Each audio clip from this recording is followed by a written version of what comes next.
মানুষ যেন পাগল হয়ে গেছে। তৃতীয় বিশ্বযুদ্ধ শুরু হয়ে গেছে। বাংলাদেশের তেলের ক্রাইসিসের মুহূর্ত দেখাচ্ছে।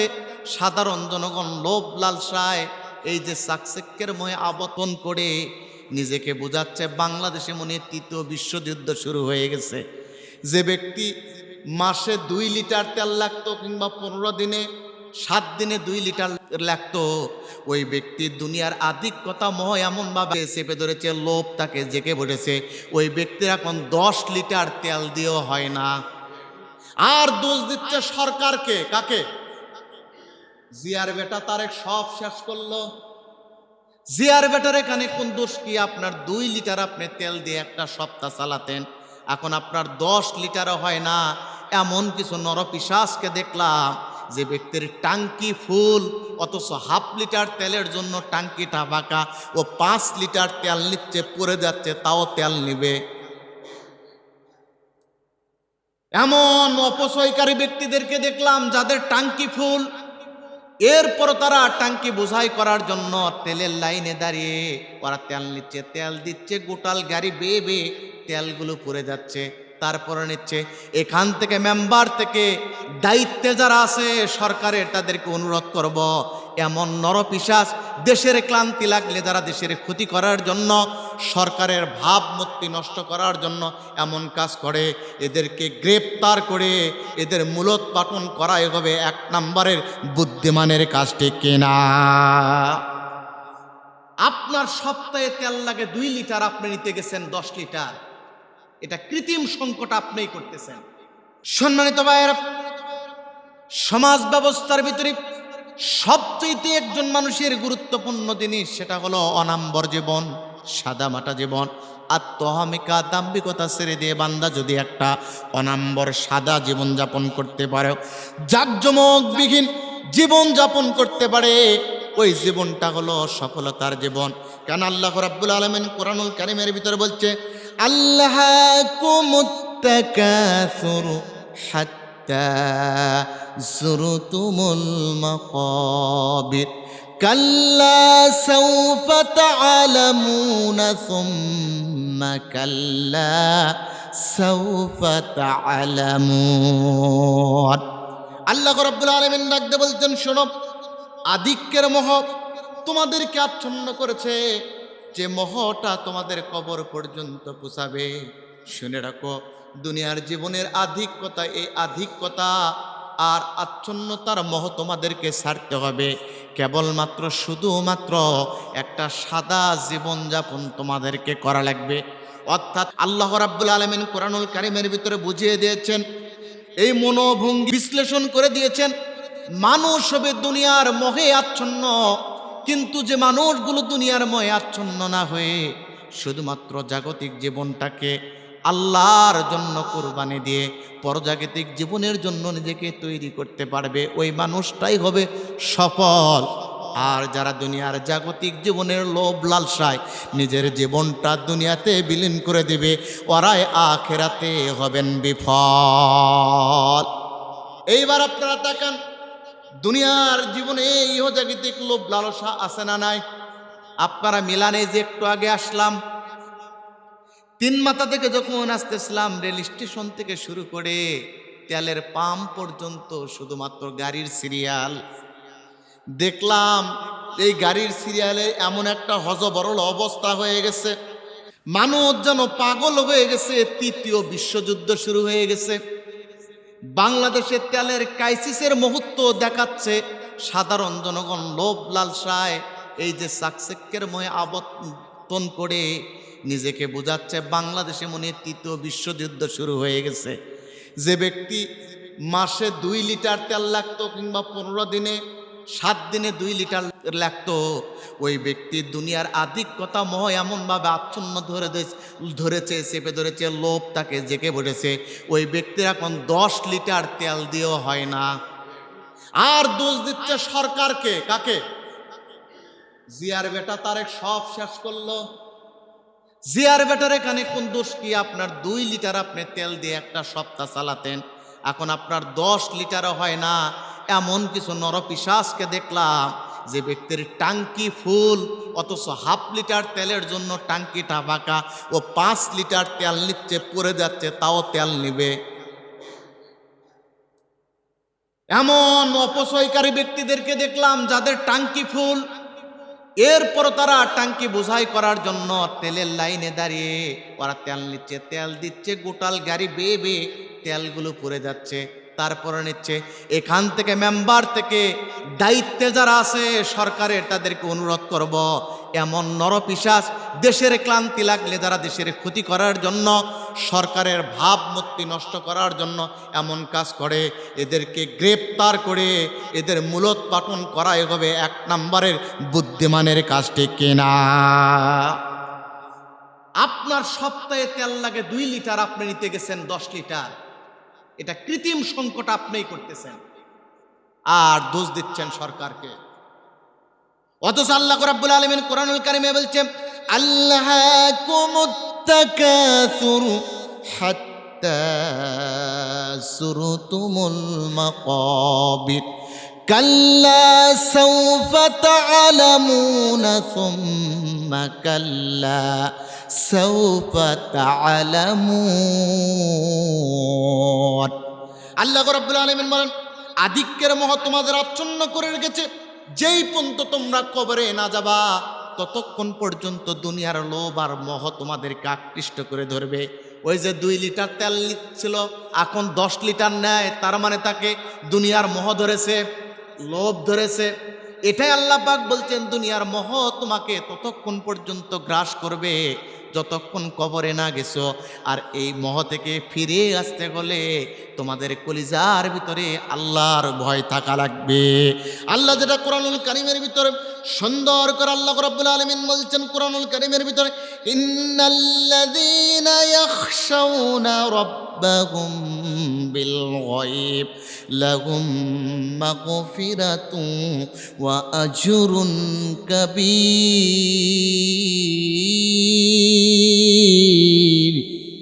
আল্লাহ কোরআনুল কারীমে নিশ্চয়ই যারা তাদের রবকে না দেখে ভয় করে, তাদের জন্য আল্লাহর কাছে রয়েছে ক্ষমা আর বড় পুরস্কার।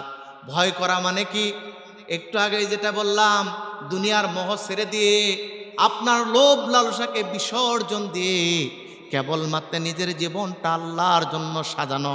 আপনার ভয় অনুভূতি জাগ্রত, আমি 2 লিটার তেলে কেন 10 লিটার নেব? আমি যদি তেল 2 লিটার থাকার পর আমি 10 লিটারে হাত দেব না, কারণ ওটা দ্বারা আমার আরও 5 ভাই নিজের প্রয়োজন মিটাবে। সুতরাং অন্যের কাছ থেকে অন্যের অধিকারগুলো ছিনিয়ে নিয়ে দুনিয়ার মোহে নিজেকে যারা বিলিয়ে দিয়েছে, ওরা কোশ্চেন কালো নিজেকে ইমানদার দাবি করতে পারবে না। আল্লাহর নবী মুহাম্মদ সাল্লাল্লাহু আলাইহি ওয়াসাল্লাম হাদিসে আবার নিয়ে এসেছেন, হযরত আনাস ইবনে মালিক সহিহ বুখারী সহিহ মুসলিমের ভিতরে এই মনোভঙ্গির বিশ্লেষণ করতে গিয়ে আল্লাহর নবী বলছেন, লাউকানা ইবনে আদম ওয়াদিয়ান মিন যাহাবি মিন যাহাব আহাব্বা আইয়াকুনা লাহু সালিসুন ওয়ালা ইয়ামলাগা ফাউ ইল্লা তুরাব। দুনিয়ার মানুষেরা শোনো শোনো, লাউকানা ইবনে আদম ওয়াদিয়ান মিন যাহাব, আদম সন্তান যদি 2টি স্বর্ণ ভরা উপত্যকা পেত, তারপর আদম সন্তানের লোভ ফুরাতো না। আদম সন্তান আরেকটি এরকম উপত্যকা ভরা স্বর্ণের পাহাড় কিংবা স্বর্ণের আশা করত। এটাই হলো আদম সন্তানের লোভ। তার মানে আপনার 2 লিটার দিয়ে হয় না, আপনার লোভ আপনার 10 লিটার লাগবে। ঠিক তদ্রূপ নবী আগেই বলে দিয়েছেন, 2টা স্বর্ণ ভরা উপত্যকা যদি তাদের দেওয়া হয়, ওই আদম সন্তানের লোভ হলো এত বেশি, 3টা পাওয়ার আশঙ্কা করবে যতক্ষণ পর্যন্ত তার মৃত্যু না হবে। আছে না? আছে। যার প্রমাণ গোটাল টাঙ্কি ভরা হাফ লিটার বাকি, ও 5 লিটারের টাকা দিছে, পড়ে যাচ্ছে, কয় পড়ে যাক, লাগবেই ওইটু। শিক্ষক মানুষ, এরা শিক্ষক সবাই নয়, শিক্ষক হলো এই জাতির, শিক্ষা জাতির মেরুদণ্ড। আর এই জাতিকে সোজা পথে নিয়ে আসে আমাদের সম্মানিত শিক্ষক বিন্দু। তাদেরকে কালার করার জন্য কিছু নষ্ট প্রকৃতির ব্যক্তিগুলো নাম দিয়ে এই অপকর্ম করতেছে। সম্মানিত ভাইরা, এই জন্য আপনাদেরকে মনে রাখা লাগবে, দুনিয়ার মোহ ছেড়ে দেওয়া লাগবে। দুনিয়াতে আল্লাহ রাব্বুল আলামিন আপনাকে যে আধিক্যতার কথা বলেছে, ওয়ামাল হায়াতুদ দুনিয়া ইল্লা মাতাউল গুরুর, দুনিয়ার জীবন আপনাকে ধোঁকা ফেলাবে। এখানে একটা খেল তামাশা আপনাকে দাঁড় করাবে। এখান থেকে আপনি যদি ইমানদার হন, আপনাকে বের হয়ে এসে সাদা মাটা জীবনযাপন করা লাগবে। কেন আল্লাহ নবী মুহাম্মদ সাল্লাল্লাহু আলাইহি ওয়াসাল্লাম, বিশ্বনবী মুহাম্মদ সাল্লাল্লাহু আলাইহি ওয়াসাল্লাম উম্মতদেরকে ডাক দিয়ে বলছে, শোনো ও আমার উম্মতেরা, শোনো, আলা তাসমাউন, আলা তাসমাউন, ইন্নাল বাযাযাতা মিনাল ঈমান, ইন্নাল বাযাযাতা মিনাল ঈমান। শোনো শোনো শোনো, তোমরা কি শুনতে পাও না? তোমরা কি শুনতে পাও না? ইন্নাল বাযাযাতা মিনাল ঈমান, অনাম্বর জীবন হলো ইমানের পরিচয়। সাদা মাটা জীবন, সাদা জীবন, জাকজমকহীন জীবনটাই হলো ইমানের পরিচয়। অর্থাৎ বুঝালো, যাদের সাদা জীবন, লোভ লালসা নাই, আধিক্যতার ময়ে নিজেকে বিলাসিতার চাদরে আবৃত করতে চায় না, ওরাই হলো ইমানদার। ওদের জীবনটা হলো ইমানের জীবন, ওদের মৃত্যু হবে ইমানের মৃত্যু। কথাকার আমাদের জীবন বাড়ি লাগবে, গাড়ি লাগবে, টাকা লাগবে, ক্ষমতা লাগবে, পাওয়ার আরো বেশি লাগবে, ঠিক না? অথচ এটা আপনার ইমানের পরিচয় নয়। ইমানদারের পরিচয়টা আল্লাহ রাব্বুল আলামিন তার বন্ধুর মাধ্যমে দিয়ে দিয়েছেন, বিশ্বনবী সাল্লাল্লাহু আলাইহি ওয়াসাল্লাম। আবার হাদিসের মিত্র আল্লাহর নবী মুহাম্মদ সাল্লাল্লাহু আলাইহি ওয়াসাল্লাম হাদিসের ভিতরে আবার বলছেন, শোনো দুনিয়ার মানুষেরা, ফাওয়াল্লাহি মাল ফাকরা আখশা আলাইকুম ওয়ালাকিন্নী আখশা আলাইকুম আন তুবসাতাদ দুনিয়া আলাইকুম কামা বুসিতাত আলা মান কানা ক্বাবলাকুম ফাতানা ফাসুহা কামা তানা ফাসুহা ওয়া তুহলিকাকুম কামা আহলাকাতুহুম। ও দুনিয়ার মানুষেরা শোনো, নবী বলছেন, আল্লাহর কসম করে বলছি, আল্লাহর কসম করে বলছি, আমি তোমাদেরকে দারিদ্র্যের ভয় করতেছি না। তোমাদের অভাব অনটন, দুঃখ দুর্দশা তোমাদেরকে গ্রাস করবে, খেয়ে ফেলবে, এমন কিছুর ভয় আমি করতেছি না। তবে শোনো, তোমাদের সামনে আমি প্রাচুর্যতার ভয় করছি। দুনিয়ার জিন্দেগিতে তোমরা যখন দেখবা প্রাচুর্যতা, বিলাসিতা, এমনকি তোমরা অভিজাত কিছু দেখবা, তখন ওই সম্পদের মোহে তোমরা নিজেকে বিলিয়ে দিবা, এর ভয় করতেছি। আর যখন তোমরা সম্পদের মোহে নিজেকে বিলিয়ে দিবা, তখন তোমরা ঈমান হারা হবা। এবার বলুন, মানুষ ঈমান হারা হয় কখন? কখন? যখন লোভ জন্মায়। আর পৃথিবীতে সবচাইতে লোভ হলো তিন জায়গায়। প্রথম লোভ হলো নারীর দিকে, দ্বিতীয় লোভ হলো সম্পদের দিকে, তৃতীয় লোভ হলো নেশার দিকে। লোভ কয়টা পৃথিবীতে? এই মুহূর্তে গুরুত্বপূর্ণ কয়টা? এটা কি বিশ্বাস হয়? এই পৃথিবীতে বলুন, সম্পদের লোভ আছে না নাই? নারীর লোভ এই সময় বেশি না কম? এমনকি নেশার লোভ কম না বেশি? নেশার জন্য নিজের জন্মদাতা পিতা মাতাকে দুনিয়া থেকে বিদায় করে। এই জন্য রাসূল সাল্লাল্লাহু আলাইহি ওয়াসাল্লামের হাদিসটা মিলে যাচ্ছে। অথচ আল্লাহ রাব্বুল আলামিন কুরআনুল কারীমের ভিতরে জানায় দিচ্ছে, লোভ ছেড়ে দেওয়া লাগবে। আজকে যে তৃতীয় বিশ্বযুদ্ধের মতো বাংলাদেশে পরিস্থিতি করেছে, এগুলো লোভ।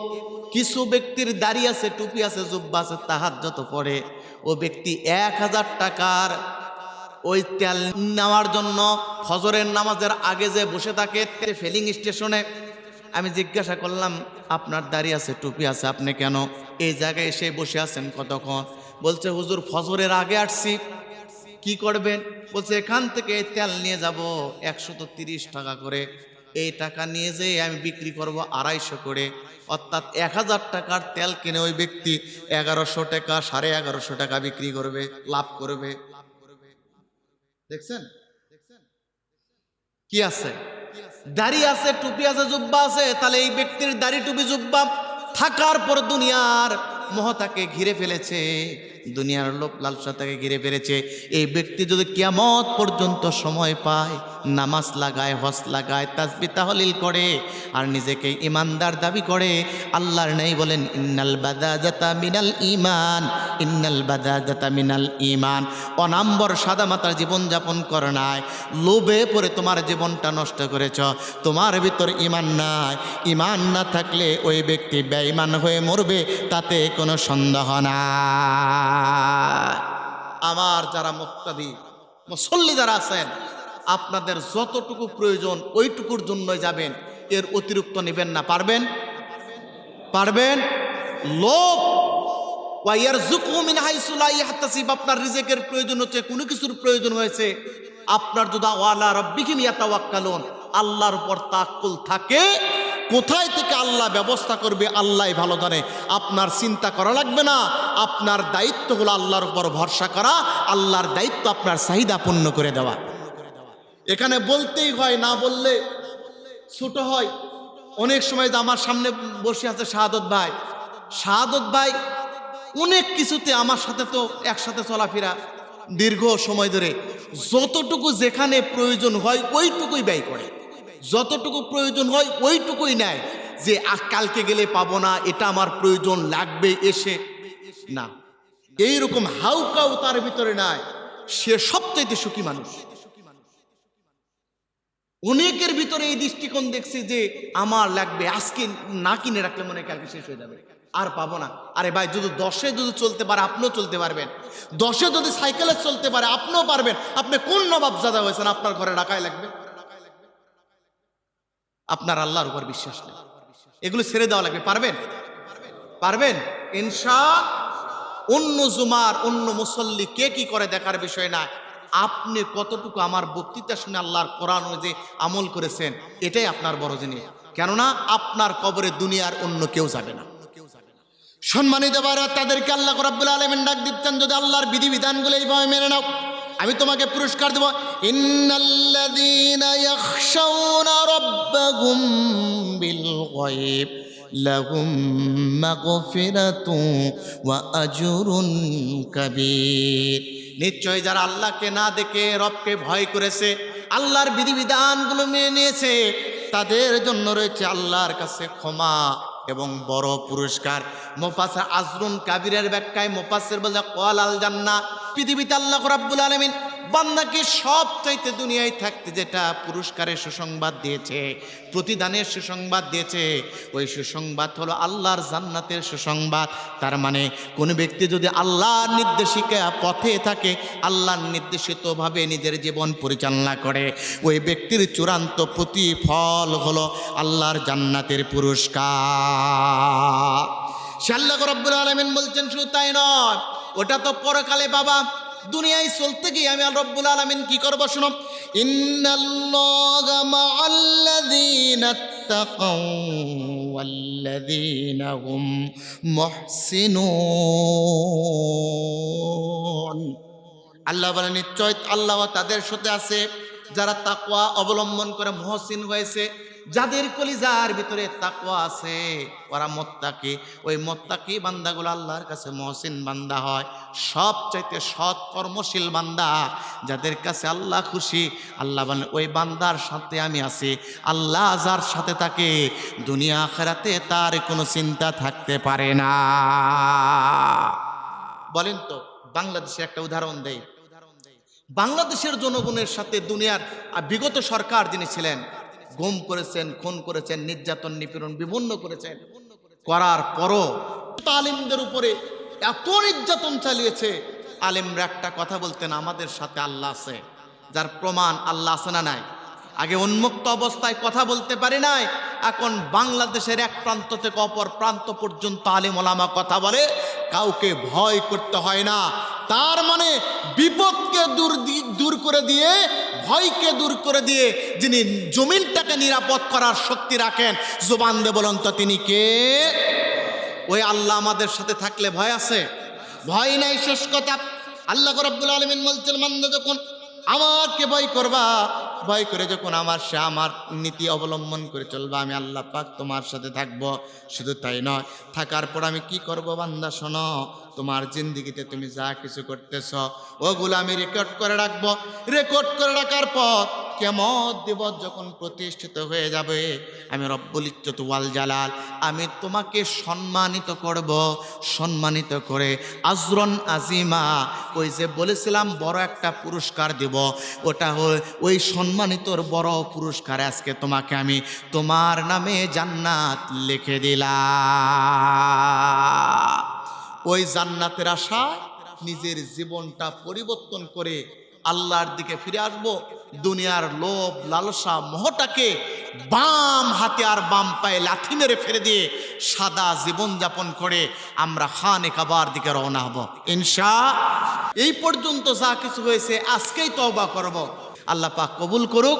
লোভ মুক্ত, মোহমুক্ত, দুনিয়াবি পার্থিব্য লোভ লালসা মুক্ত জীবন যাপন করার তৌফিক দান করুক।